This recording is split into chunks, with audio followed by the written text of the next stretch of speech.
Okay, तो previous class में अपन ने टॉर्शनल वाइब्रेशन ऑफ शाफ्ट का as a continuous system equation of motion derive किया था, which happens to be the wave equation.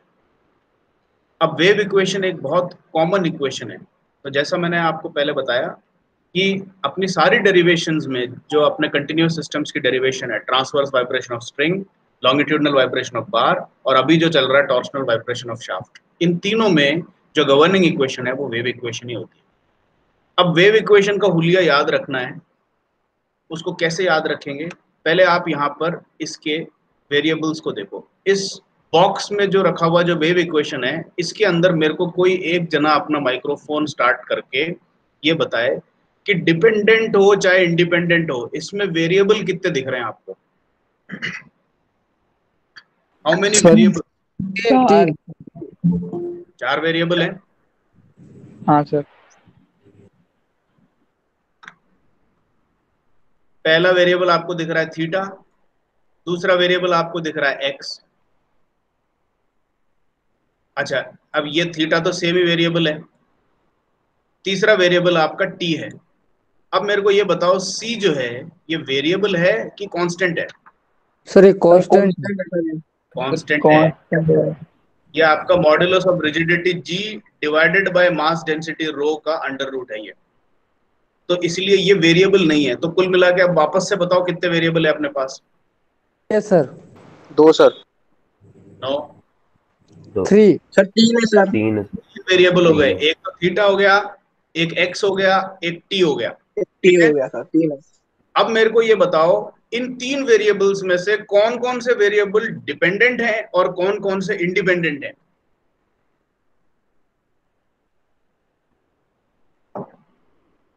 Sir theta independent है, x और टी डिपेंडेंट है सर। सर टी और डिपेंडेंट है, डिपेंडेंट है। थीटा इंडिपेंडेंट है। थीटा डिपेंडेंट है, एक्स और टी इंडिपेंडेंट है। आपने थीटा बोल दिया। देखो डेरिवेटिव में सपोज एक डेरिवेटिव लिखा मैंने dx बाय dt, उसमें हमेशा याद रखो जो नीचे आता है वो इंडिपेंडेंट है और जो ऊपर आता है वो डिपेंडेंट है। ऊपर वाला नीचे वाले के ऊपर निर्भर कर रहा है कि भाई टाइम चेंज होगा तो एक्स चेंज होगा। इसका उल्टा नहीं है कि एक्स के चेंज के साथ टाइम चेंज हो रहा है। अगर एक्स के चेंज के साथ टाइम का चेंज लिखना होता तो मैं dt बाई डी एक्स लिखता उसको, समझे आप? तो इसको कभी भी डेरिवेटिव चाहे डी फॉर्म में देखो चाहे डॉ एक्स फॉर्म में देखो, किसी भी फॉर्म में देखो, जैसे डॉ एक्स बाय डॉ वाई लिखा मैंने, तो अब मेरे को ये बताओ इसमें इंडिपेंडेंट कौन सा है डॉ एक्स बाय डॉ वाई में? एक्स। इंडिपेंडेंट कौन सा है? इंडिपेंडेंट वाई इंडिपेंडेंट है। वाई इंडिपेंडेंट है। इंडिपेंडेंट का मतलब है जो किसी पे निर्भर नहीं करता, वो नीचे होता है। डिपेंडेंट का मतलब, yes, y is the independent variable and x is the dependent variable. Dependent का मतलब है वो डिपेंड कर रहा है किसी पे। इंडिपेंडेंट का मतलब है, जैसे अपने भारत का इंडिपेंडेंस डे सेलिब्रेट करते हैं ना अपन 15 अगस्त को, इंडिपेंडेंस का मतलब है हम आत्मनिर्भर हो गए, अब हम किसी पे और पे डिपेंडेंट नहीं है। तो independent is the denominator and dependent is the numerator. हमेशा कभी भी डेरिवेटिव्स में ये याद रखना है आपको। तो अब वापस से अपन इसको रिफ्रेश करें कि अपनी वेव इक्वेशन आ गई थी। वेव इक्वेशन में आपने 3 वेरिएबल्स देखे, थीटा, एक्स और टी, बाकी ये सी तो कांस्टेंट है। तो इसमें इंडिपेंडेंट जो है वो एक्स और टी हैं और डिपेंडेंट जो है वो थीटा है। ठीक है, यहां तक समझ में आ गया? तो वेव इक्वेशन आपको कभी भी दिखेगी तो आप ये पाओगे कि उसमें हमेशा 3 वेरिएबल दिखेंगे और 3 वेरिएबल्स में से 2 तो इंडिपेंडेंट होंगे और एक डिपेंडेंट होगा। ठीक है, अब देखो, अब इस वाले फ्रैक्शन को देख करके क्या मैं ये कह सकता हूं कि थीटा एक्स पर निर्भर कर रहा है?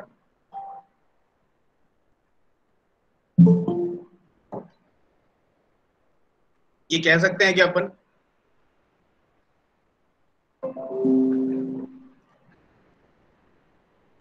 कैन बी से कि थीटा एक्स पे डिपेंड कर रहा है? और Yes, sir. क्या इसको देख करके मैं ये भी कह सकता हूँ कि थीटा टी पर भी डिपेंड कर रहा है? Yes, sir. सही है। तो क्या मैं कुल मिलाकर के ऐसा एक फॉर्म लिख सकता हूं क्या, theta is a function of x? X and T. ठीक है, तो अपन को ये पता लगा कि थीटा जो है वो चेंज होता है एक्स के चेंज होने पे, और थीटा चेंज होता है टी के चेंज होने पे।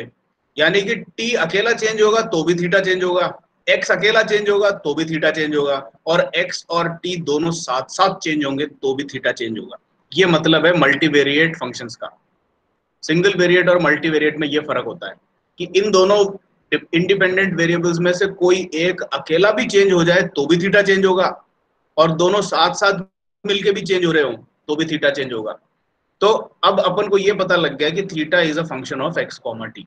अब आपके पास में वेव इक्वेशन रखी हुई है, और अगर आपसे कोई पूछे कि भाई ये बताओ कि थीटा जो है वो एक्स और टी के मदद से चेंज हो रहा है, तो आपकी ये जो टॉर्शन इसमें प्रोड्यूस हो रही है, यानी कि ये थीटा क्या चीज है, थीटा जो है वो हर सेक्शन पे आपका कितना मरोड़ आ रहा है उसका मेजर है। आप ये पूछोगे कि भाई इस सेक्शन पे थीटा कितनी है, तो आपने बेसिकली ये पूछा है कि ये सेक्शन जो कि एक्स डिस्टेंस पर है उसकी थीटा कितनी है। अगर आप ये पूछो कि भाई मेरे को ये बताओ इस सेक्शन पे कितना मरोड़ आ रहा है जब ये वाइब्रेट कर रहा है, तो आप यहां पर अगर थीटा पूछ रहे हो तो आप ये पूछ रहे हो कि इस लेफ्ट से इतनी एक्स डिस्टेंस पर कितना इसमें ट्विस्ट आ रहा है। और टी के रेस्पेक्ट में चेंज का क्या मतलब है, आप ये पूछो कि भाई मैं यहीं खड़ा हूं, एक्स चेंज नहीं कर रहा, अब मेरे को ये बताओ कि पहले सेकंड में थीटा कितना था, दूसरे सेकंड में थीटा कितना था, तीसरे सेकंड में थीटा कितना था, तो उसके साथ भी थीटा आपको चेंज होता हुआ नजर आएगा। तो किसी भी सेक्शन पर नापा जाए तो थीटा अलग है, और किसी एक सेक्शन पे खड़े होकर के थीटा को टाइम के साथ नापा जाए तो भी थीटा चेंज हो रही है।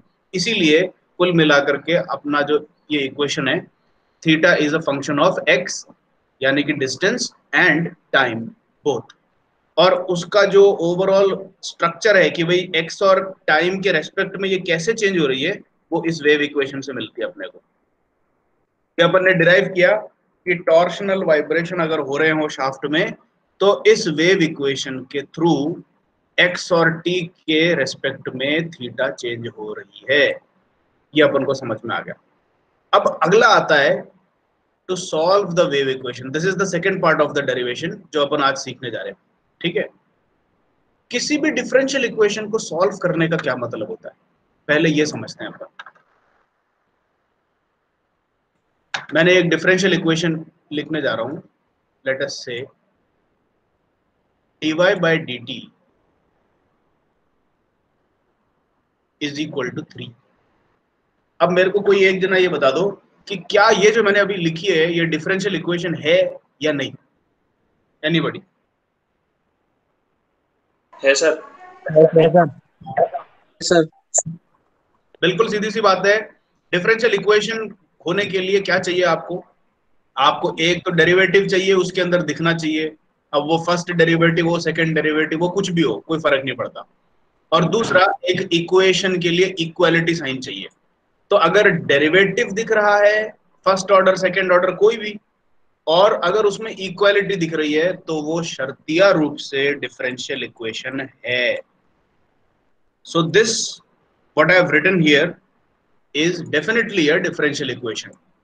अब डिफरेंशियल इक्वेशन को सॉल्व करने की बात आती है, और ये मैंने शायद क्लास में भी आपको एम्फोसाइज किया होगा कि one of the most challenging parts of mathematics history has been the solution of differential equations. और इस पे लोगों ने पीएचडीयां कर रखी है, थीसिस कर रखी है कि विभिन्न विभिन्न प्रकार की डिफरेंट और डिफिकल्ट डिफरेंशियल इक्वेशंस को कैसे सॉल्व किया जाए। और बीइंग साइंस स्टूडेंट्स, आपके 11th-12th की जो करिकुलम है उसमें एक बहुत बेसिक पोर्टफोलियो डिफरेंशियल इक्वेशंस के सॉल्यूशंस का आपको सिखाया हुआ भी है। तो डिफरेंशियल इक्वेशंस का सॉल्यूशन जो है आपको एक लेवल तक तो आना चाहिए। अगर बहुत डीप में नहीं जाना चाहते हो तो कम से कम ये जो आपके सिलेबस में जो कंटेंट है उसका डेरिवेशन तो आपको सीखना ही पड़ेगा, या कि भाई कैसे सॉल्व करना है। अब देखो, एक डिफरेंशियल इक्वेशन ले ली और मैं कह रहा हूं कि इसको सॉल्व करो। इसको सॉल्व करने का मतलब है, सबसे पहले देखो डिफरेंशियल इक्वेशन का डिपेंडेंट वेरिएबल कौन सा है। इस डिफरेंशियल इक्वेशन की डिपेंडेंट वेरिएबल बताओ मेरे को, कोई एक जना। डिपेंडेंट पूछ रहा हूं मैं। y बिल्कुल सही आंसर है, y है sir. y is the dependent variable. तो वापस से सुनो, अपन क्या करना चाहते हैं भाई, डिफरेंशियल इक्वेशन आपको दे दी और आपको कहा गया कि डिफरेंशियल इक्वेशन को सॉल्व करो। तो सॉल्व करने का मतलब होता है डिफरेंशियल इक्वेशन की जो डिपेंडेंट वेरिएबल है equal to function of time है यहां पर। तो इस फंक्शन को पता करना ही इस डिफरेंशियल इक्वेशन का सॉल्यूशन है। जी आप ये बोल रहा है कि dy by D T equal to 3 एक डिफरेंशियल इक्वेशन है, तो इसका मतलब y जो है वो टाइम का एक फंक्शन है, इसमें कोई दूसरा इंडिपेंडेंट वेरिएबल तो नीचे है ही नहीं, तो इसलिए सिर्फ टाइम का फंक्शन है ये। तो ये कौन सा फंक्शन है, मतलब टाइम के साथ y कैसे चेंज हो रहा है, इस इक्वेशन को पता कर लेने को डिफरेंशियल इक्वेशन का सॉल्यूशन कहते हैं। अब ये बहुत ही सिंपल सी डिफरेंशियल इक्वेशन लिखी हुई है, अगर आप मेरे से पूछो कि एक बार इसको जरा सॉल्व करके दिखाओ सर, तो ये मैं 1 मिनट में कर सकता हूँ। देखो dy by D T equal to 3 है, तो मैं क्या करूंगा, dy is equal to 3 dt। ठीक है क्या? दोनों तरफ वही। अब मैं क्या करूंगा, अब मैं इंटीग्रेट करूंगा दोनों तरफ। ये क्या आएगा, dy का इंटीग्रल आ गया y इक्वल टू 3 तो कांस्टेंट है, 3x। 3t आएगा हाँ। प्लस एक इंटीग्रेशन कांस्टेंट और आ जाए।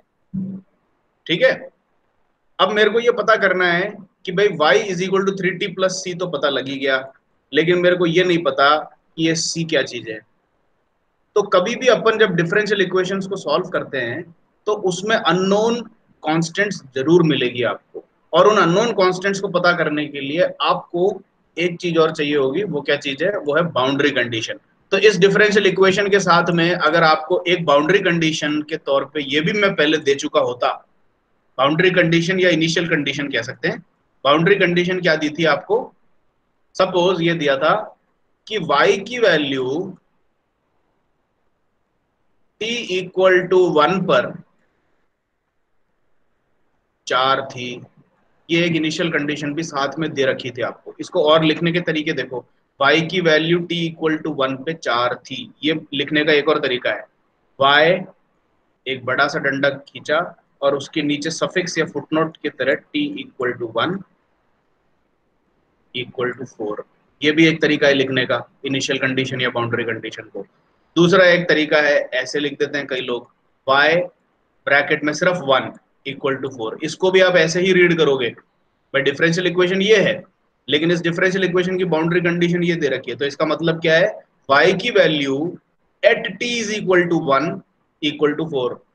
तो ये कई तरीके हैं बाउंड्री कंडीशंस को एक्सप्रेस करने के, आपको सारे तरीके आने चाहिए, क्योंकि एग्जाम में बाउंड्री कंडीशन किसी भी फॉर्मेट में आ जाए तो आप कंफ्यूज नहीं हो कि भाई ये क्या दे रखा है। ठीक है, तो अब अपन ये अननोन कांस्टेंट बाउंड्री कंडीशन की मदद से निकाल सकते हैं क्या? बिल्कुल निकाल सकते हैं।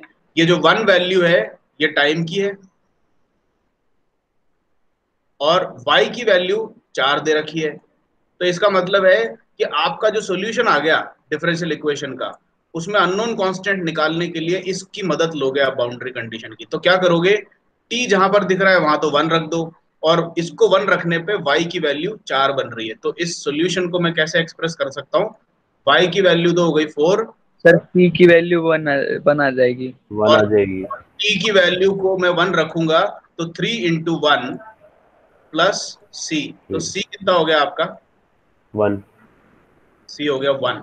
अब मेरे को ये अननोन क्वांटिटी भी पता लग गई है, तो मैंने इस डिफरेंशियल इक्वेशन को कंप्लीटली सॉल्व कर लिया है, और मेरे को y is equal to function of time के फॉर्मेट में एक इक्वेशन मिली कि नहीं मिली, आप देख लो। अब मेरे को c की वैल्यू 1 मिल गई है, तो y क्या हो गया इवेंचुअली सॉल्यूशन के फॉर्म में, y equal to 3t plus 1, ये हो गया मेरा function. This is the solution of differential equation, this is the answer. अब आपको समझ में आया, डिफरेंशियल इक्वेशन आपको दे दी गई थी, आपको कहा गया था कि सॉल्व करो, और किसी भी डिफरेंशियल इक्वेशन को सॉल्व करने का मतलब है उसका जो डिपेंडेंट वेरिएबल है उसको as a function of independent variables जो इक्वेशन आ रही है उस इक्वेशन को पता करने को ही डिफरेंशियल इक्वेशन का सॉल्यूशन कहा जाता है। तो अपन ने dy by dt equal to 3 differential equation को सॉल्व किया, तो y is a function of time मिला कि नहीं मिला आपको? y is equal to 3t plus 1 मिला सॉल्यूशन आपको? Yes sir. अब आपको क्लियर हो गया डिफरेंशियल इक्वेशन को सॉल्व करने का क्या मतलब है?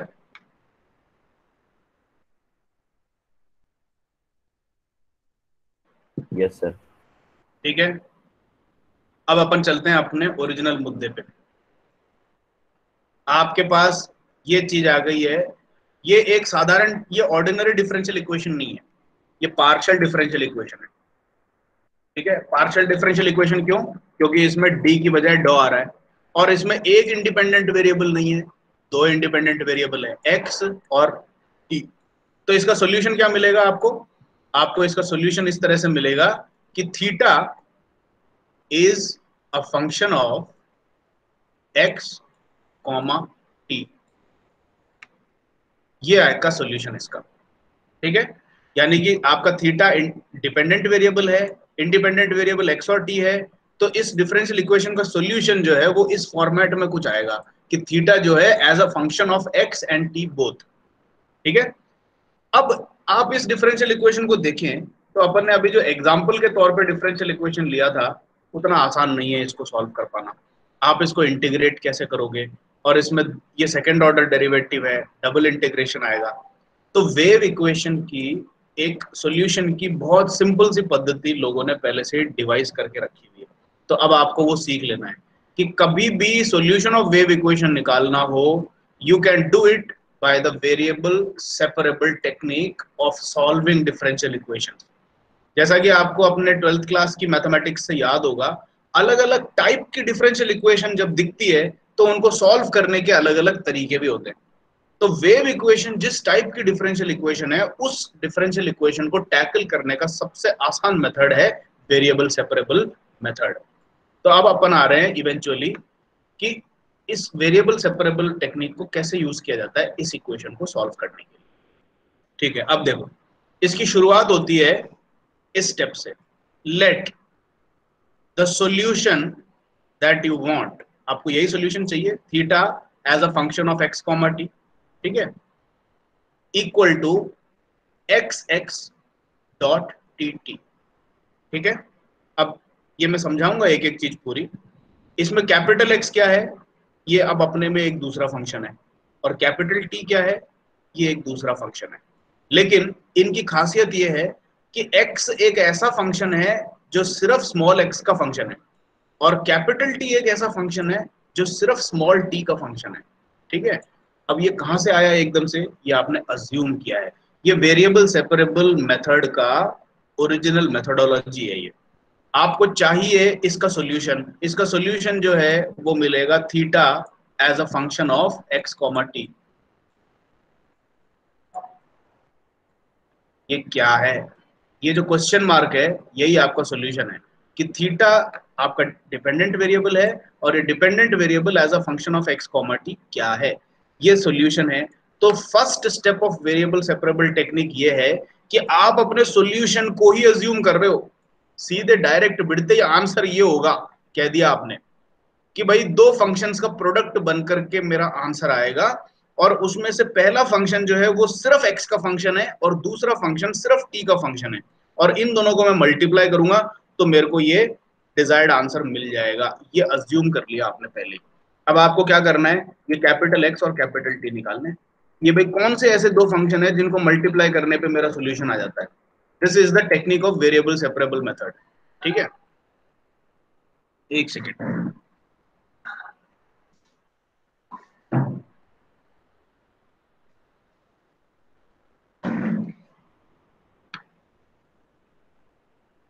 तो अब देखो, आपने ये माना कि एक ऐसा अननोन फंक्शन है x जो सिर्फ स्मॉल x का फंक्शन है, और एक ऐसा अननोन फंक्शन है कैपिटल T जो सिर्फ टाइम का फंक्शन है, और इन दोनों को मल्टीप्लाई करने पे मेरा आंसर आ जाएगा। ये पहले आपने अज्यूम किया। ठीक है, अब एक काम करते हैं, वेव इक्वेशन को देखते हैं। और ये वेव इक्वेशन में ये बोलता है कि पहला टर्म है डॉ टू थीटा बाय डॉ एक्स स्क्वायर, यानी कि थीटा को एक्स के रेस्पेक्ट में 2 बार डिफरेंशिएट किया गया। और इस डॉ को लिखने का मतलब है जब मैं थीटा को एक्स के रेस्पेक्ट में डिफरेंशिएट कर रहा हूं तो उस टाइम पे टाइम जो है वो कांस्टेंट है। यह है इस डॉ को लिखने का मतलब। और इसका राइट साइड देखो, राइट साइड कहता है कि थीटा को अगर मैं टाइम के रेस्पेक्ट में 2 बार डिफरेंशिएट करूं तो डॉ टू थीटा बाय डॉ टी स्क्वायर आएगा। और वापस से डॉ लिखने का क्या मतलब है कि जब मैं थीटा को टी के रेस्पेक्ट में डिफरेंशिएट कर रहा हूंगा उस टाइम पे मैं एक्स को कांस्टेंट मान रहा हूं। यह है डॉ का मतलब। ठीक है, तो आप वेव इक्वेशन जो आपकी स्टैंडर्ड इक्वेशन है उसमें देखो, लेफ्ट साइड में सिर्फ एक्स के रेस्पेक्ट में 2 बार डिफरेंशिएट किया गया है और राइट साइड में टी के रेस्पेक्ट में 2 बार डिफरेंशिएट किया गया है और यहाँ बीच में एक कांस्टेंट बैठा है। तो यही तो करना है अपने को। तो अब आपने क्या कहा कि थीटा जो है वो एक्स और टी का प्रोडक्ट है और एक्स जो है वो सिर्फ और सिर्फ एक्स का फंक्शन है और टी जो है वो सिर्फ और सिर्फ टी का फंक्शन है। अभी ये एक्स और टी अपन को पता नहीं है, कोई बात नहीं।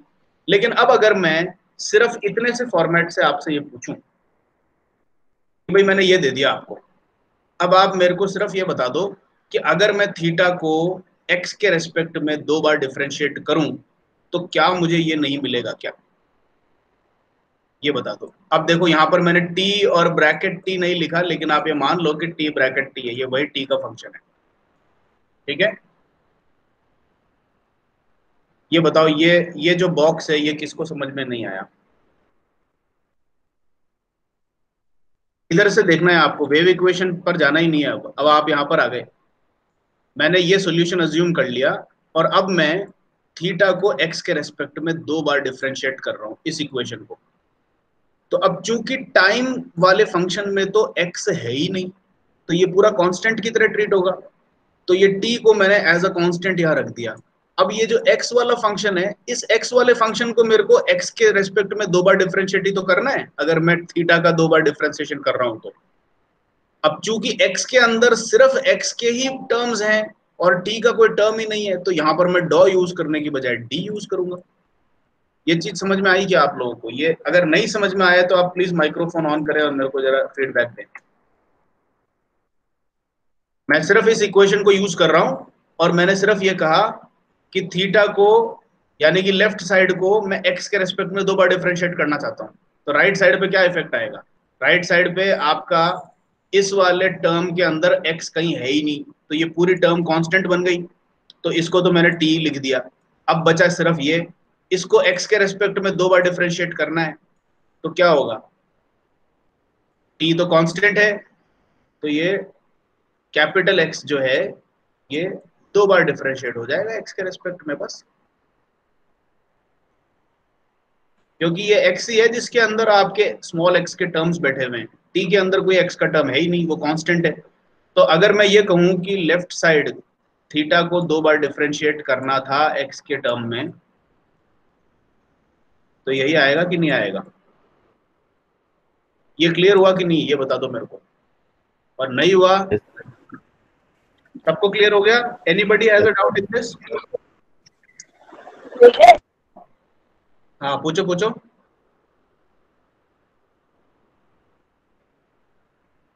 क्या हुआ?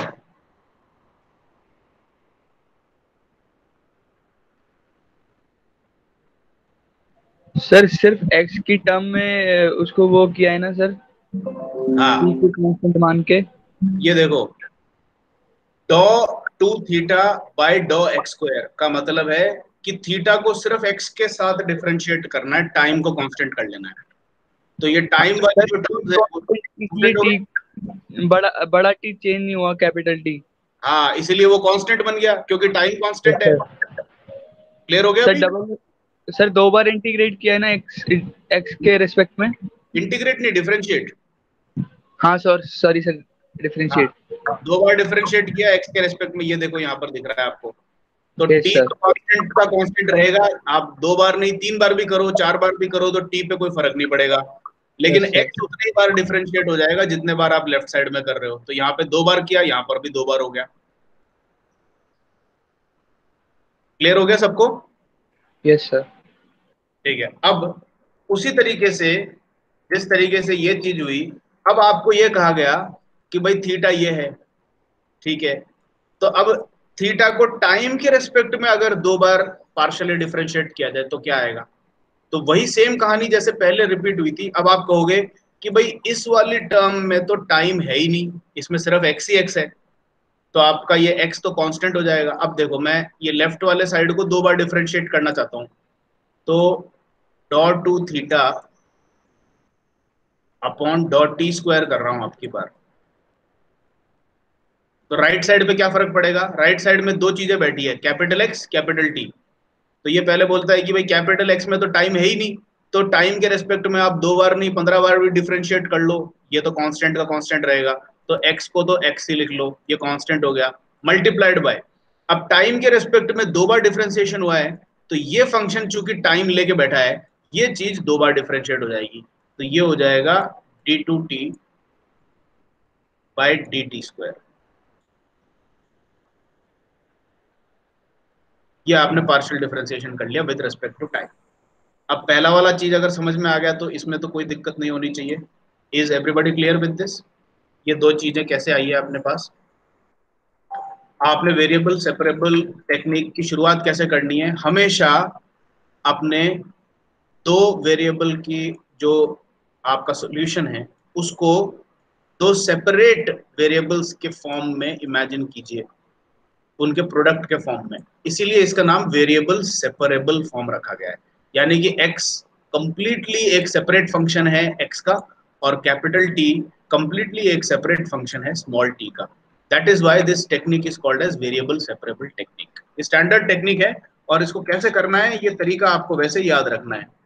तो इसमें जैसे ही आपने सॉल्यूशन ये अज्यूम किया, उसके बाद आपको क्या करना है, वेव इक्वेशन में चले जाओ। वेव इक्वेशन में एक तो ये बैठी हुई है डॉ टू थीटा बाय डॉ एक्स स्क्वायर, तो इस सॉल्यूशन से डॉ टू थीटा बाय डॉ एक्स स्क्वायर बना रहे हो आप। फिर वेव इक्वेशन में आपने देखा कि डॉ टू थीटा बाय डॉ टी स्क्वायर भी बैठी हुई है, तो आप इस सॉल्यूशन से डॉ टू थीटा बाय डॉ टी स्क्वायर भी बनाओ। अब इन दोनों को जो आपको आपके अज्यूम्ड सॉल्यूशन से मिला है, यानी कि ये जो चीज है, इन दोनों को आप ले जा करके ऊपर यानी कि वेव इक्वेशन में पुट करोगे आप नेक्स्ट।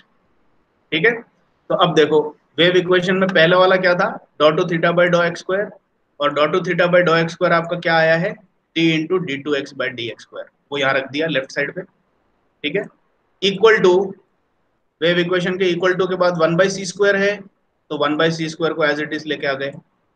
फिर उसके बाद multiplied by dot two theta by dot T square है, और dot two theta by dot T square आपने इस सॉल्यूशन से बनाया था x into D two T by D T square, तो वो चीज यहां पर रख दी आपने।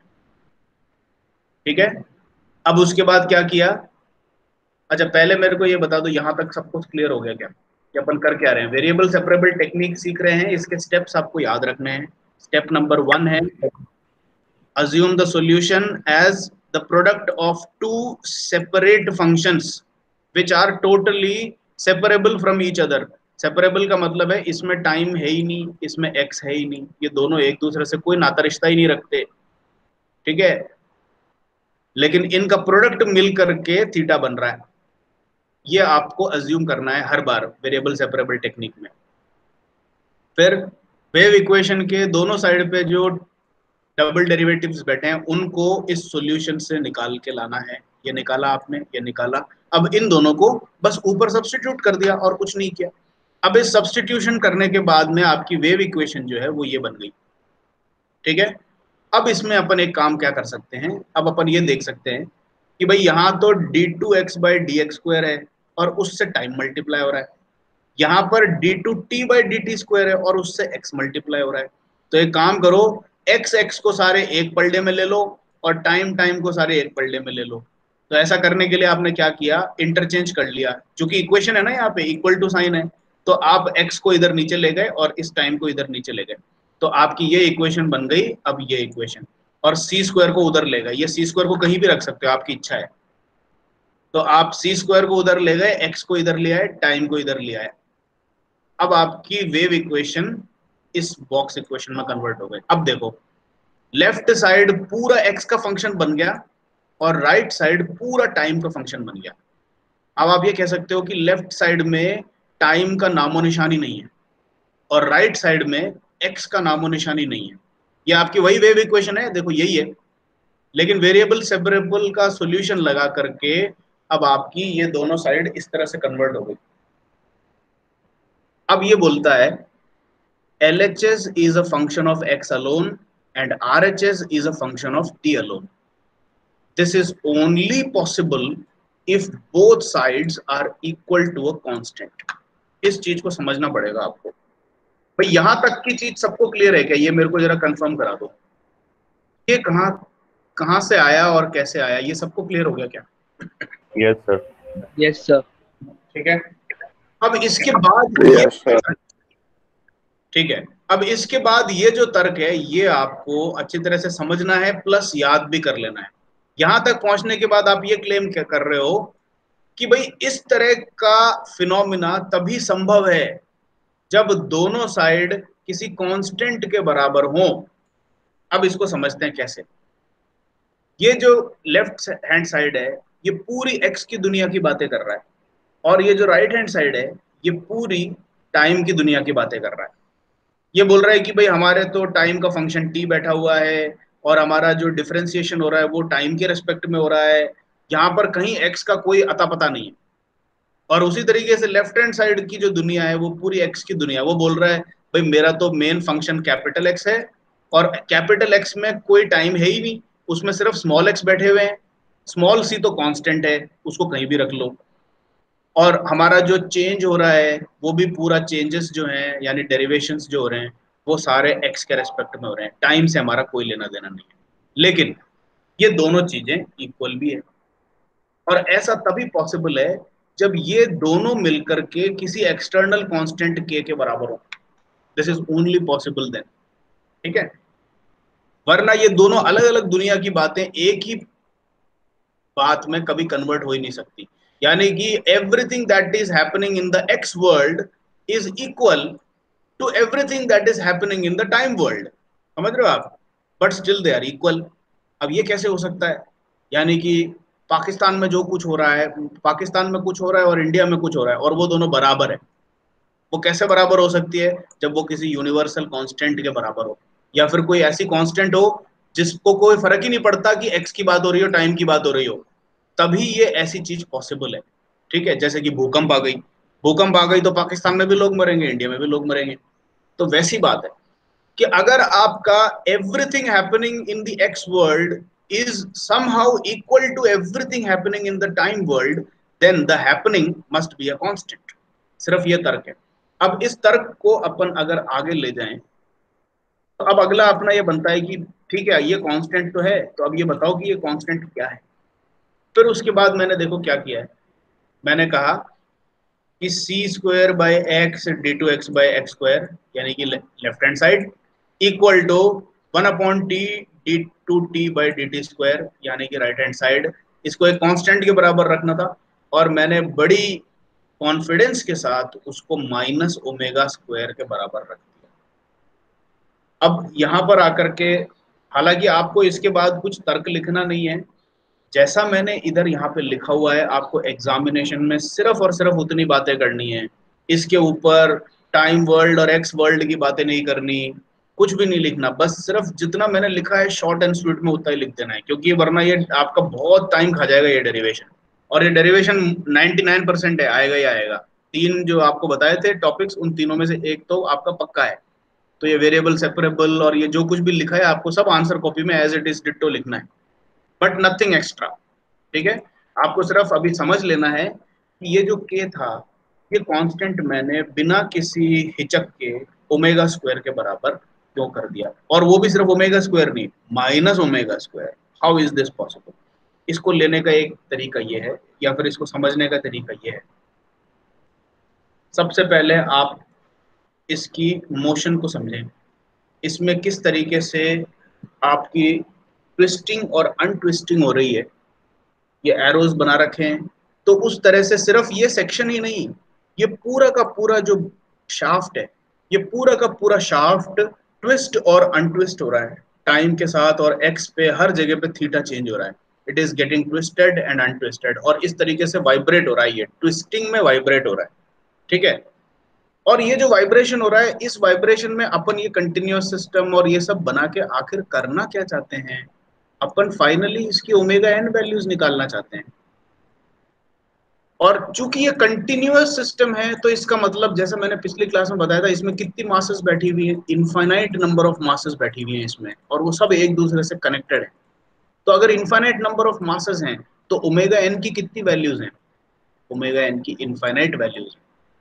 तो आपका एम क्या है इस पूरे डेरिवेशन से, कि किसी तरीके से कोई एक ऐसा फॉर्मूला निकाल के लाओ जिससे कि मैं जब चाहूं और कोई सी भी ओमेगा एन की वैल्यू चाहूं, जो कि संख्या में कितनी है, infinite number of omega N है, तो मेरे को ओमेगा एन 1 चाहिए तो मैं निकाल लूं, ओमेगा एन 2 चाहिए तो मैं निकाल लूं। और अगर आपसे कोई ऐसे मजाक मजाक में कहे चले काम कर, इसकी 1500वीं फ्रीक्वेंसी निकाल के ला, यानी कि omega 1, omega 2, omega 3, omega 4, omega N 1500, क्या ये निकाल पाओगे आप? Yes, we will be able to do at the end of this derivation. इसके आगे भी हो सकता है, आपको सिर्फ इसकी वैल्यू डालनी है कि भाई कौन से नंबर की फ्रीक्वेंसी चाहिए, ये बता दो, फटाक से आंसर आ जाएगा आपके पास। तो आपका एम यही है कि इस ओमेगा एन को निकालना है। लेकिन आप एक चीज और इस भूल रहे हैं कि अगर आपको ओमेगा एन निकालने को कहा जा रहा है, तो मतलब 100% बात है कि ये जो मोशन है वो सिंपल हार्मोनिक मोशन ही होगा, क्योंकि ये जितनी भी आप टेक्निकल और मैथमेटिकल डिटेल्स बनाते हैं वो सिर्फ सिंपल हार्मोनिक मोशन के लिए ही पॉसिबल है। और किसी भी तरह की रैंडम वाइब्रेशन अगर हो रही हो तो उसके लिए ये मैथमेटिकल ट्रीटमेंट पॉसिबल है ही नहीं। और दूसरी चीज और आपको बता दूं कि वेव इक्वेशन किसी भी चीज का अगर गवर्निंग इक्वेशन होता है तो उसमें कोई शक ही नहीं होता कि that motion is simple harmonic, वो 100% सिंपल हार्मोनिक होगा। तो अपन को ये चीजें प्री डिटरमिन्ड है, अपने को पहले से ही पता है कि इसकी जो टॉर्शनल वाइब्रेशन हो रही है उसकी इनफाइनाइट ओमेगा एन वैल्यूज निकलेगी। और ये जो ओमेगा एन वैल्यूज हैं, उन किसी भी एक ओमेगा एन पे अगर ये पूरा सिस्टम वाइब्रेट कर रहा होगा तो वो सिंपल हार्मोनिक मोशन में भी होगा, ये भी शर्तिया रूप से पक्की है। और दूसरी बात ये अपन को पहले से ही पता थी कि चूंकि ये वेव इक्वेशन इसका गवर्निंग इक्वेशन है, तो इस इतनी ज्यादा दिमाग लगाने की आपको जरूरत ही नहीं है कि भाई ये इसका एसएचएम होगा कि क्या होगा। वेव इक्वेशन का मतलब ही एसएचएम है। ये आप लोग ये एडिशनल नॉलेज के तौर पे भी याद रख सकते हैं कि कहीं पर भी वेव इक्वेशन अगर किसी की गवर्निंग इक्वेशन आ जाती है तो देयर इज नो डाउट कि wave equation is simple harmonic motion. Finish. ठीक है, तो अब देखो, अब यहाँ पर वापस आते हैं। आपने वेरिएबल सेपरेबल टेक्निक लगाई और आपने उसको सब्स्टिट्यूट करके कहा कि लेफ्ट हैंड साइड एक्स का फंक्शन है, राइट हैंड साइड पूरा टी का फंक्शन है, और ऐसा ये दोनों इक्वल हैं, ऐसा तभी पॉसिबल है जब ये दोनों किसी कांस्टेंट के बराबर हों। अब आपको ये पता करना था कि ये कांस्टेंट क्या होगा, तो हमने बड़े कॉन्फिडेंस से ये कहा कि ये कांस्टेंट और कुछ नहीं होगा, माइनस ओमेगा एन का स्क्वायर होगा। ऐसा क्यों कहा? आप एक बार माइनस ओमेगा एन स्क्वायर यहाँ पर लिख करके देखो, तब लेफ्ट हैंड साइड को equal to minus omega N square किया तो ये चीज बनेगी, पॉजिटिव आएगी। सही है। और अगर राइट हैंड साइड को माइनस ओमेगा एन स्क्वायर के बराबर किया तो ये चीज आएगी। ये दो इक्वेशंस दिख रही है क्या आपको इसमें से बनती हुई? इक्वेशन बन गई सर दो। ठीक है ना। और अब देखो क्या ये इक्वेशन एसएचएम है कि नहीं है? Yes sir, omega D square by x plus omega x, है ना। एसएचएम की इक्वेशन क्या है? अगर मैं कैपिटल टी को वेरिएबल बना करके एसएचएम की इक्वेशन लिखना चाहूं तो वो हमेशा T double dot plus omega N square T equal to 0, यही आएगी एसएचएम। ये आपको फर्स्ट क्लासेस में जो पढ़ाई गई थी तब से ये एसएचएम की स्टैंडर्ड इक्वेशन है ना। तो ये जो एसएचएम है ये तभी बनेगा जब ये कांस्टेंट जो लिया आपका माइनस ओमेगा एन स्क्वायर के बराबर हो, तब ही ये कैपिटल एक्स और कैपिटल टी दोनों एसएचएम का बिहेवियर एग्जिबिट करेंगे। तो वेव इक्वेशन एसएचएम है और एसएचएम उसको होना ही पड़ेगा। तो इसीलिए आपने इसमें कोई शंका नहीं छोड़ी या फिर आपको कोई शक ही नहीं रहा कि अगर ये RHS और LHS किसी कांस्टेंट के बराबर होंगे तो वो और कुछ नहीं होगा, वो माइनस ओमेगा एन का स्क्वायर ही होगा और कुछ नहीं हो सकता। This must be minus omega N square, otherwise these two terms will not be SHM। और अगर ये दोनों SHM नहीं रहे तो आपका वेव इक्वेशन भी SHM नहीं रहेगा, और जो हो नहीं सकता। तो आपने एक ऐसा लॉजिक यूज किया कि इम्पॉसिबल को एलिमिनेट कर दिया है और पॉसिबल जो बच गया सॉल्यूशन उसको लेकर के यूज किया। तो eventually you can come to this conclusion कि के ये जो कांस्टेंट आएगा ये माइनस ओमेगा एन स्क्वायर ही होगा। अब इसके आगे आपको ज्यादा टिप्पणी लिखनी नहीं है। आपका डेरिवेशन के अंदर आपको बहुत लंबी चौड़ी बातें करके अपना टाइम वेस्ट नहीं करना। आप तो सिंपल यहां तक आ जाओ, या आपने दो साइड्स बनाए जिसमें लेफ्ट साइड पूरा x का बना हो, राइट साइड पूरा t का बना हो, और आप सीधे सिर्फ एक ये लाइन लिख दो, this is only possible if both sides are equal to a constant, और उसके बाद सीधे बढ़ते ही equal to minus omega N square लिख दो। आपको फुल में से फुल नंबर मिलेंगे, कोई नंबर नहीं काट सकता आपके। बस इतना सा काम करना है। यहाँ तक क्लियर है क्या सब लोगों को? ये बता दो जो अभी मैंने पूरी बात बताई। Is everybody on the same page here? Yes sir. Yes sir. ठीक है। तो अब आपके पास में एक वेव इक्वेशन थी, उसको आपने वेरिएबल सेपरेबल से कैपिटल एक्स और कैपिटल टी दो सेपरेट वेरिएबल्स के तौर पर ट्रीट किया सॉल्यूशन को। और अब आपके पास में ये दो नई डिफरेंशियल इक्वेशंस आ गई। अब ये देखो, ये पार्शियल नहीं है, ये फुल डिफरेंशियल इक्वेशंस है। d2 capital x upon X square plus omega N square by C square X equal to 0। ये भी SHM है, ये भी SHM है। दो सिंपल हार्मोनिक मोशंस आ गई। ठीक है। अब अपन को क्या करना है, इन दो डिफरेंशियल इक्वेशंस को फिर से सॉल्व करना है। तो ये बहुत लंबी कहानी हो जाएगी, अगर एक्चुअली सॉल्व करने बैठो तो ये बहुत लंबी कहानी हो जाएगी। तो इसलिए आपको अब यहाँ पर मैं एक डायरेक्ट जंप दे रहा हूँ, जो कि आप अपने एग्जामिनेशन पेपर में भी डायरेक्टली कर सकते हैं। आप ये क्या कह रहे हो, भाई मेरे पास तो एक डिफरेंशियल इक्वेशन थी, आपने वेरिएबल सेपरेबल करा दिया, तो कैपिटल एक्स और कैपिटल टी दो नए वेरिएबल इंट्रोड्यूस हो गए, और ये सारे काम जाम करते हुए एंड में आपकी एक डिफरेंशियल इक्वेशन के दो टुकड़े हो गए। एक डिफरेंशियल इक्वेशन पूरी x की डिफरेंशियल इक्वेशन, और एक डिफरेंशियल इक्वेशन आपकी पूरी t की डिफरेंशियल इक्वेशन। और अब इन दोनों को भी सॉल्व करना पड़ेगा। तो इसका जो सॉल्यूशन है वो आप डायरेक्टली इसको ऐसे ले सकते हैं। अगर आप चाहो तो मैं इसको कैसे ऑब्टेन किया ये भी मैं आपको एक फ्रेश पेज पर समझा सकता हूँ, लेकिन अपने पास आज ऑलरेडी 10-50 होने वाले हैं, तो मैं ये प्रेफर करूंगा कि दो students who are interested to know कि भाई ये जो दो डिफरेंशियल इक्वेशन आ गए उसका सॉल्यूशन मैंने देखो, ये इस वाले डिफरेंशियल इक्वेशन का सॉल्यूशन ये है और इस वाले डिफरेंशियल इक्वेशन का सॉल्यूशन ये है, नीचे वाला डायरेक्ट लिख दिया मैंने। और इसका फॉर्मेट याद रखना बहुत आसान है। एक आर्बिट्ररी कांस्टेंट ले लिया, capital A sine omega x plus capital B cos omega X. अब इसमें ये जो कांस्टेंट है ये आपका ओमेगा एन अकेला नहीं है, ओमेगा एन बाई सी का स्क्वायर है, तो यहाँ पर ओमेगा एन बाई सी आ जाएगा। अब इस वाले सॉल्यूशन को देखो, इस वाले सॉल्यूशन में मैंने उसी तरीके से एक दूसरा कांस्टेंट ले लिया कैपिटल सी, एक दूसरा कांस्टेंट ले लिया कैपिटल डी, तो C sine omega t plus D cos omega t. देखो a sine omega x plus b cos omega x, उसी तरह से t equal to c sine omega t d cos omega t. अब यहाँ पर मैंने सिर्फ ओमेगा n क्यों लिया है, क्योंकि t वाले डिफरेंशियल इक्वेशन में यहाँ पे सिर्फ ओमेगा n का स्क्वायर है, यहाँ पर नीचे c स्क्वायर नहीं है, ये नहीं है, तो इसीलिए यहाँ पर मैं सिर्फ जो जिसका स्क्वायर है उसको अकेला ले लूंगा। यहाँ पे यहाँ पर ओमेगा स्क्वायर अपॉन सी स्क्वायर था, या फिर ये कह सकते हो कि ओमेगा बाई सी का होल स्क्वायर है, तो इसलिए यहाँ पे ओमेगा बाई सी आया। ये आपको एज इट इज याद रख लेनी है। और जैसा कि मैंने कहा eight the end of this lecture if anybody is interested, अगर आप लोग सब यूनानिमसली ये डिसाइड करते हैं कि नहीं हमें कोई मतलब नहीं है कि इसका सोल्यूशन कैसे आया, हमें जानना भी नहीं है, हम रट लेंगे, इट्स ओके, कोई दिक्कत नहीं है, आप इसको वैसे भी याद रखोगे, आता है तो भी याद रखना पड़ेगा इसी फॉर्मेट में। और if any single student is interested और a group of students are interested, you can stay with me in the meeting, और मैं आपको अलग से समझा दूंगा कि इसका सॉल्यूशन और इसका सॉल्यूशन हमेशा इस फॉर्मेट में कैसे आता है। ये भी बड़ा इंटरेस्टिंग वो है, 10 से 15 मिनट लगेंगे, but if you are interested I will explain, otherwise you can simply remember it. ठीक है, तो यहां तक सब लोग क्लियर हो गए क्या? वापस से एक बार मैं आपको अप टू डेट करा दूं। वेव इक्वेशन अपन ने पिछली क्लास में डिराइव कर ली थी, वो डेरिवेशन आपको याद रखना ही है।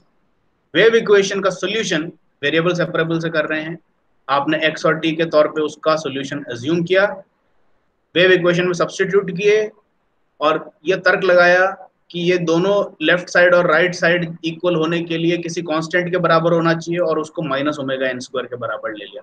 फिर इनको रीअरेंज किया, लेफ्ट साइड को रीअरेंज करने पे ये इक्वेशन बनी, राइट साइड को रीअरेंज करने पे ये इक्वेशन बनी। तो अब आपके पास दो डिफरेंशियल इक्वेशंस आ गई और आपने कहा कि ये डिफरेंशियल इक्वेशंस तो सिंपल हार्मोनिक मोशन की हैं, ये हमें पहले से ही पता है और इसका सॉल्यूशन भी हमें याद है। तो आपने ये कहा कि इस डिफरेंशियल इक्वेशन का सॉल्यूशन ये होगा और इस डिफरेंशियल इक्वेशन का सॉल्यूशन ये होगा। अब अपन यहां पर आकर के खड़े हैं, यहां तक किसी को कोई डाउट है तो अभी बता दो। No sir. ठीक है, तो आपको x मिल गया कैपिटल X, आपको कैपिटल T मिल गया।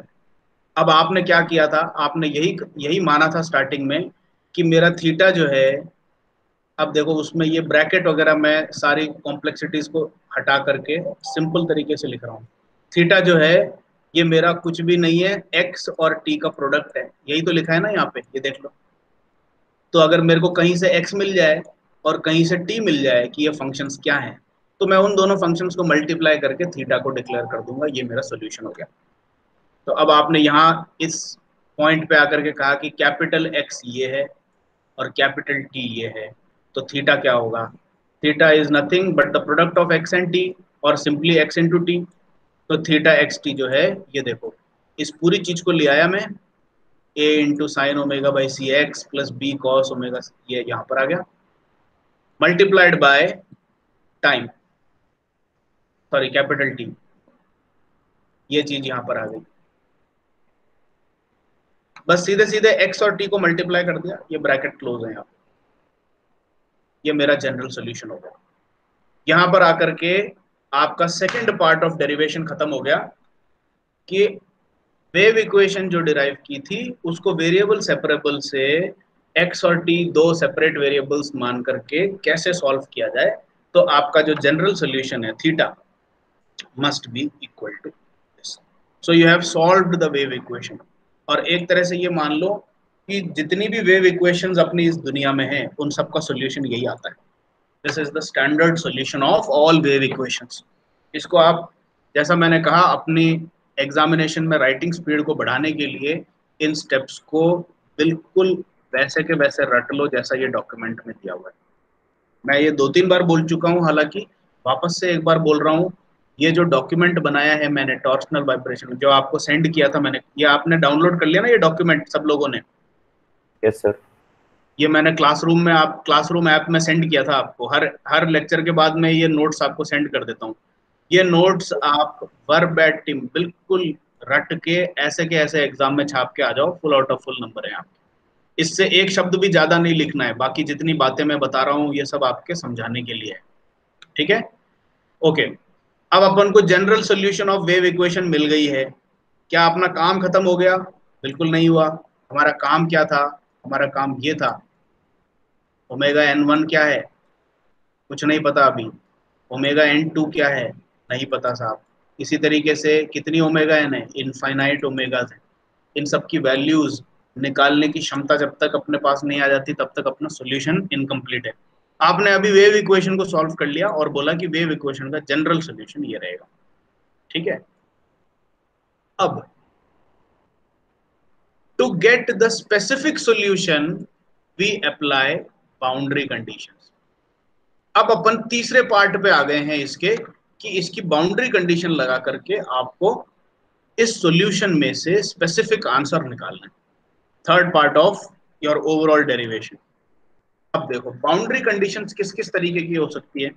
बाउंड्री कंडीशंस आपके एग्जाम में 3 तरीके की पूछ सकते हैं। पहली बाउंड्री कंडीशंस है कि आपको ये बोले कि लेफ्ट कोई एक साइड फिक्स कर दिया आपका शाफ्ट का, एक साइड फिक्स कर दिया, ये शाफ्ट है आपकी, और बोला कि अब इसमें वही टॉर्सनल वाइब्रेशन हो रही है, तो ये साइड फ्री है, ये साइड फिक्स्ड है। तो ये कौन सा हो जाएगा? this type of boundary condition is called as fixed free boundary condition. दूसरी बाउंड्री कंडीशन क्या हो सकती है? दूसरी बाउंड्री कंडीशन ये हो सकती है कि भाई आपके शाफ्ट को दोनों तरफ से फिक्स कर दिया जाए, इधर से भी फिक्स्ड है, इधर से भी फिक्स्ड है, तो क्या अब इसमें टॉर्सनल वाइब्रेशन नहीं हो सकती क्या? बीच में से पकड़ के इसको थोड़ा पिरो दो और छोड़ दो, तो ये शाफ्ट तब भी टॉर्सनली वाइब्रेट करेगी, ट्विस्ट और अनट्विस्ट होगी, बस फर्क इतना है कि दोनों साइड से फिक्स कर रखा है। तो ये आपका second type of boundary condition हो जाएगा, फिक्स्ड फिक्स्ड। और तीसरे टाइप का बाउंड्री कंडीशन है जैसा कि आपके फिगर में बना रखा है मैंने ऊपर, दोनों साइड से फ्री, कहीं से भी पकड़ नहीं रखा। आप इसको ऐसे एज्यूम करो जैसे स्पेस में ले गए तो ये ऐसे हवा में लटकी हुई सी शाफ्ट दिखेगी, आप दोनों साइड से पकड़ के इसको उल्टे डायरेक्शन में घुमा के छोड़ दो, तो ये ट्विस्टिंग और अनट्विस्टिंग में दोनों साइड फ्री होने के बावजूद भी वाइब्रेट करेगी। तो आपके जितने भी प्रॉब्लम्स हैं कंटिन्यूअस सिस्टम के, वो इन तीन बाउंड्री कंडीशंस के लिए आपको प्रिपेयर करनी है, और एग्जाम में इनमें से कोई एक आएगी। आप ये मत सोचना कि मतलब अब हमको फिक्स्ड फ्री, फिक्स्ड फिक्स्ड और फ्री फ्री तीनों टाइप की बाउंड्री कंडीशंस के लिए सारे सॉल्यूशन लिखने हैं। तो अब देखो, आपका अगर क्वेश्चन आता है कि one end of the shaft is fixed and the other is free, derive the frequency equation and find all mode shapes, तो आपका आंसर कहाँ पे खत्म होगा? बस इसी पेज पे खत्म हो जाएगा, यहीं पे खत्म हो जाएगा आपका आंसर। अब इसके आगे के जो मैंने यहाँ पर बातें लिखी हुई है एक पेज की, वो मैंने बाकी की दो कंडीशंस के लिए बताई हुई है। तो अगर आपका देखो यहाँ तक तो आपका सॉल्यूशन आ गया।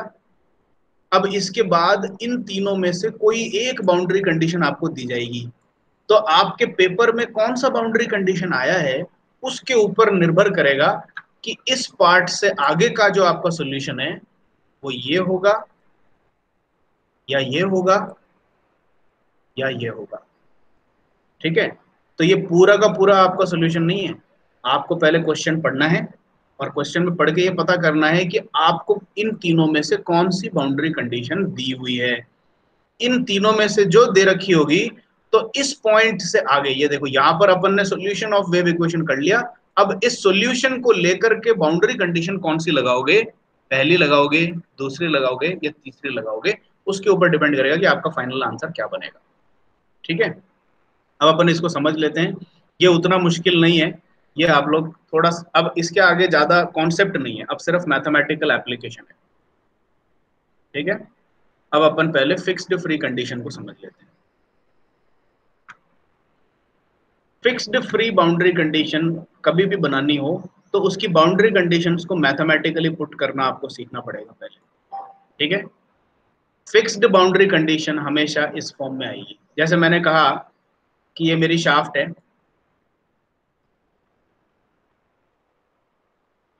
और इस शाफ्ट को मैं इस डायरेक्शन में मेजर कर रहा हूं x। इस शाफ्ट की लेंथ कितनी है, लेट अस से l। तो अब मेरे को बताओ कि इस पॉइंट पे x की वैल्यू कितनी है, कोई भी जना बता दो मेरे को, x की वैल्यू पूछ रहा हूँ। इधर यहाँ से x स्टार्ट हो रहा है, इधर को x नापा जा रहा है, टोटल शाफ्ट की लेंथ l है, तो ये लेफ्ट साइड जो है इस पे x की वैल्यू क्या है? एनीबॉडी?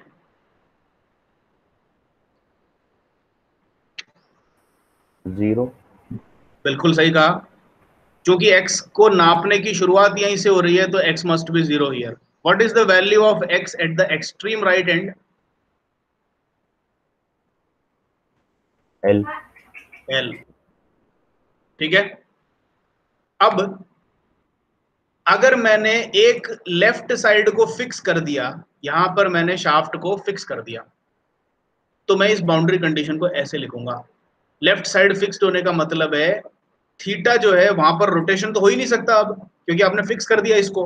अगर फिक्स्ड एंड कर दिया है तो मैं ये कहूंगा कि theta at X is equal to zero must be equal to zero. This is the fixed end boundary condition, ये आपको याद रखनी है। कहीं पर भी फिक्स्ड एंड बाउंड्री कंडीशन आ जाए, x के टर्म में आ जाए तो x at X is equal to zero is zero, और अगर y आ जाए, थीटा, गामा, बीटा, कोई भी वेरिएबल अगर x के टर्म्स में चेंज हो रहा हो और अगर उसको एक साइड पे फिक्स करना हो, तो this is how you write the boundary condition. Theta at X is equal to 0 is equal to 0, यानी कि थीटा चेंज नहीं हो रहा क्योंकि ये फिक्स है यहाँ पे। ठीक है, अब फ्री वाली एंड को कैसे देते हैं? फ्री वाली एंड हमेशा इस तरीके से प्रोड्यूस किया जाता है। अब मैं ये क्या कह रहा हूं, मैं ये बताना चाहता हूं मैथमेटिकली कि मेरा जो राइट साइड है यानी कि x is equal to L पर जो मेरा एंड है वो फ्री है, तो उसको कैसे लिखूंगा मैं उसको ऐसे लिखूंगा कि changing of theta with respect to x at x is equal to L is 0। इससे फ्री एंड प्रोड्यूस हो जाता है, यानी कि rate of change of theta with respect to X जो है ये सिर्फ तब तक चलती रहेगी जब तक आपके आगे और पीछे मटेरियल हो, तभी तक आपको रेट ऑफ चेंज प्रोड्यूस होती रहेगी। जैसे ही आपका फ्री एंड आ गया और अगर आपने उसको कहीं पे फिक्स नहीं कर रखा और फ्री छोड़ रखा है, तो अब उसके आगे रेट ऑफ चेंज होना बंद हो जाती है। तो rate of change with respect to X at X is equal to L equal to 0। तो ये दो फॉर्मेट आपको याद रखने बाउंड्री कंडीशन बनाने के। तो फिक्स्ड फ्री दे दिया तो बाउंड्री कंडीशन पहली हो जाएगी कि लेफ्ट साइड को आपने फिक्स किया है तो theta at X is equal to 0 is 0। Right side को फ्री छोड़ा है तो आपकी बाउंड्री कंडीशन हो जाएगी डॉ थीटा बाय डॉ X at X is equal to L equal to 0। ठीक है, अब इसकी थोड़ी सी प्रैक्टिस करते हैं कि आपने फिक्स्ड फ्री की बाउंड्री कंडीशन बना दी। अब मैं चाहता हूं कि आप फिक्स्ड की बाउंड्री कंडीशन खुद बताओ मेरे को। Anybody who has a little confidence, गलत हो गया तो कोई दिक्कत नहीं है, अपन अभी पढ़ रहे हैं।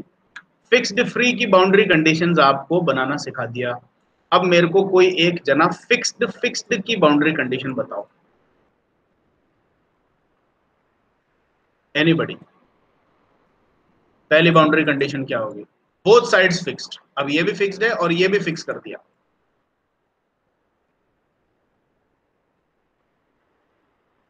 Can anybody make the boundary conditions? दो बाउंड्री कंडीशन बनानी है फिक्स्ड के लिए।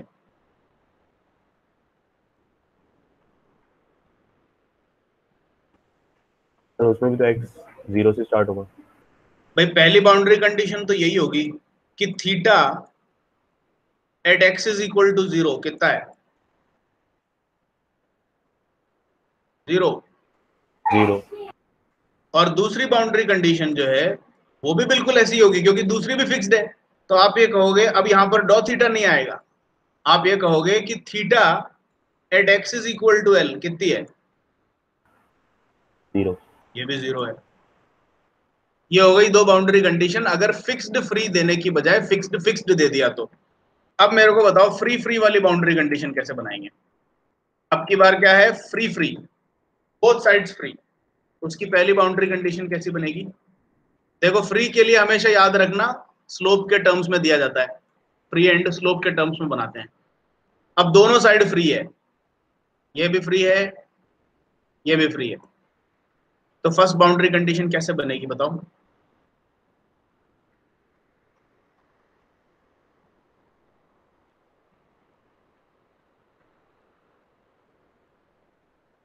फ्री एंड के लिए हमेशा स्लोप के टर्म्स में अपन बाउंड्री कंडीशन बनाते हैं। तो डॉ थीटा बाय डॉ X at X is equal to 0 क्या आएगी? ये पहली बाउंड्री कंडीशन हो गई। दूसरा साइड भी फ्री है तो फ्री एंड के लिए अपन को स्लोप के फॉर्म में बनाना है। तो डॉ थीटा बाय डॉ एक्स, तो टाइप ऑफ बाउंड्री कंडीशन हो गई क्योंकि फ्री एंड है ये भी। अब की बार किधर बात कर रहे हैं? राइट साइड पे। तो at X is equal to L, इसकी क्या वैल्यू होगी? फ्री है तो 0। ठीक है, ये समझ में आ गया क्या आप लोगों को? Yes sir.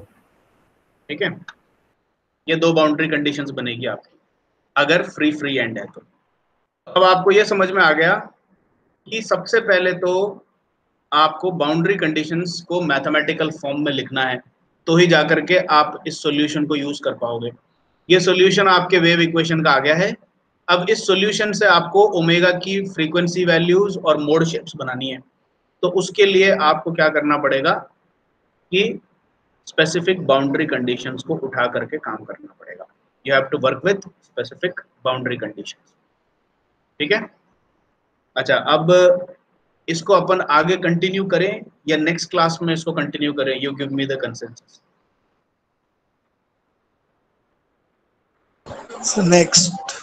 नेक्स्ट क्लास में करना है इसको, ठीक है? नेक्स्ट में कर लेंगे sir. Yes, sir. Yes, sir. चलो, we will continue the third part of derivation in the next class. Okay. Thank you, sir. Have a good day. Thank you, sir. Okay.